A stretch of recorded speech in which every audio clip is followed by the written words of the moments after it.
Hello Gators, this is 6-2, Kites and Trapezoids. I can use triangle congruence to understand kites and trapezoids. Let's take a look at a kite. A kite has two pairs of congruent adjacent angles. Take a look at this. You might not be used to seeing a kite this way. It's kind of sitting on its side. Now I want you to notice that this point B is the same distance to A and the same distance to C. And so is D. D is the same distance to A and same distance to C.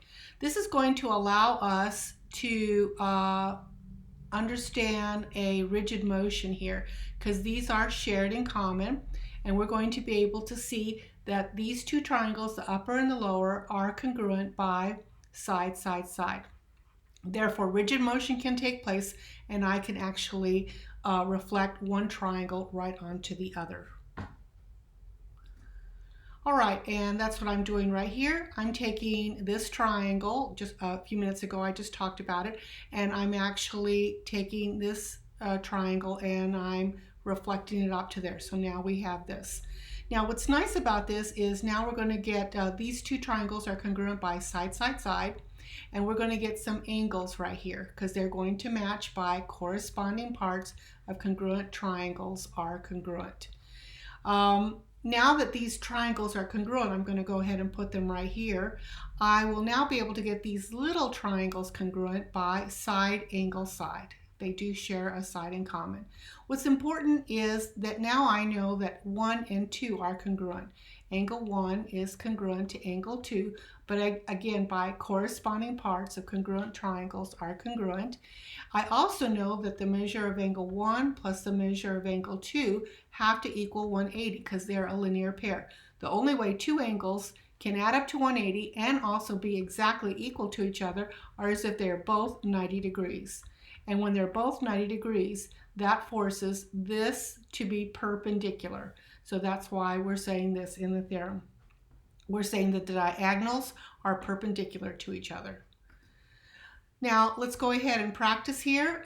We are trying to figure out the measure of angle AXB, that's this angle, and we've just discovered it is 90 degrees. They are perpendicular to each other. AX, remember this is folding onto itself. This is 3.8. This other will be 3.8, so the measure from A to C will be 7.6. Now, this diagonal is being cut in half, but not this diagonal. So if BD is 10, BX cannot be 5. Only one of the diagonals is being bisected. The other one is not. All right, let's go ahead and practice again. Here we have our kite. We're being asked for angle 1, which is right here. Remember, these are where the diagonals meet. They are perpendicular, so that's going to be 90 degrees. This is a 90-degree angle. We have 3 angles here that add up to 180.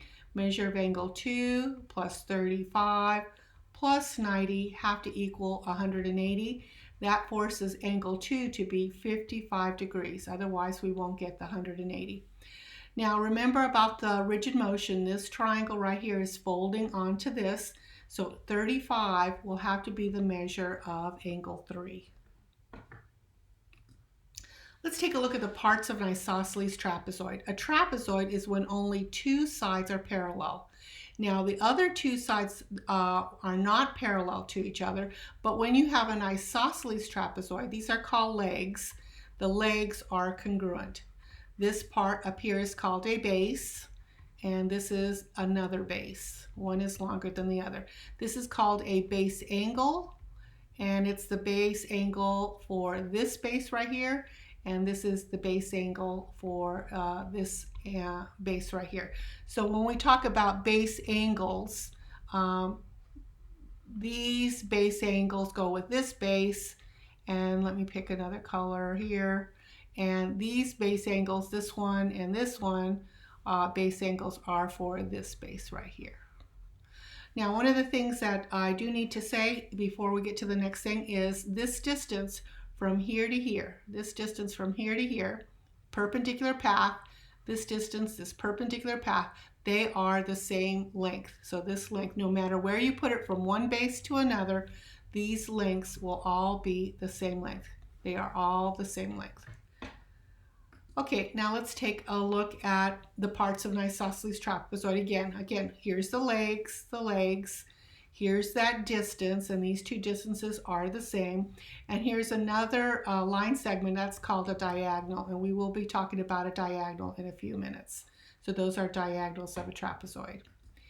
All right, let's first notice that in an isosceles trapezoid, let me show you that the base angles are, each pair of base angles is congruent. So let's go ahead and draw the equidistant right here. We're going to do it from this corner to this corner so that we can create a triangle. And I want you to notice that these two triangles are congruent by HL, hypotenuse leg. And once they're congruent, we can get angle A congruent to angle D by corresponding parts of congruent triangles are congruent. So angle A will be congruent to angle D right here. So we're going to get angle A congruent to angle D. Now what about angle B and angle C? In a few minutes you're going to see that angle B and angle C are also congruent. All right, so let's go ahead and work these problems. This is an isosceles trapezoid. I know these two sides are the same. So this base angle here and this base angle will be the same. That'll be 135. So I write 135. So the measure of angle Q is equal to 135. Now let's talk about this angle right here. Now this angle right here, and let me go ahead and pick another color. This parallel line and this parallel line right here and this transversal form what we call same side interior angles. So these are same side interior angles. Measure of angle R plus the measure of angle S in same side interior angles are supplementary. So those two add up to 180. So R and S, R is 135 plus the measure of angle S is equal to 180. So we know that the measure of angle S will be equal to 45. So this will be 45. This is a base angle, so we know the other base angle will be exactly the same. And of course, these two have to be supplementary as well. Let's do it again. These lines are parallel. If this angle is 47, this will be the linear pair, and 180, take away 147. Let's go ahead and subtract. That's a 7, 3, 3, 1. Okay, so this is 133, and the other base angle will be the same. And remember that these two angles are supplementary, and the supplement will be 47 degrees, 0, carry a 1, yep. And then this will be 47 degrees. All right, let's take a look at the diagonals of an isosceles trapezoid. So these are the diagonals.